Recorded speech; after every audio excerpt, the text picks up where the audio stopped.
Okey, sekarang ni apa kita akan buat? Kita akan cuba room tower kan. Okey, nampak tak? Ni kita orang punya bisnes. Bisnes kita orang ada jual plastik, ada jual makanan segar, makanan frozen dan juga bahan-bahan kering seperti keropok. Jadi korang nak datang, korang boleh datang dia ke Rifdin. Rifdin eh? Rifdin Masdo. Rafidin. Frozen dekat Rally Place. Jadi jumpa anda di sana. Balik hari ni kita akan masak Maggi.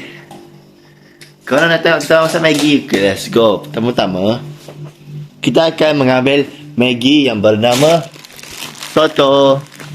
Kenapa aku pilih Maggi ini ya? Kerana rasanya enak banget. Okay, chef sedang memasak ikan nugget yang sangat mewah ini. Dia buat daripada tepung dan juga ayam. Dan sediakan periuk-periuknya. Mana periuknya? Ambil yang kecil. Ini guys. 3 ke? Kita akan memasukkan air yang sudah dirawat ya guys. Hari pagi aku orang. Kita masak lagi kat lepas itu dah. Okey, jadi ini airnya secukupnya dan ini dapurnya. Dan apabila kita meng-on, ia dapat mengaktifkan tenaga dan juga gas dan akan menyebabkan munculnya tenaga api guys. Mendidih guys. Jadi seharusnya kita akan bukain ini.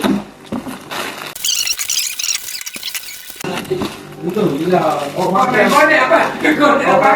Makan dan tahan. Angkat semua. Akan semeja. Kita tutup kan. Kan?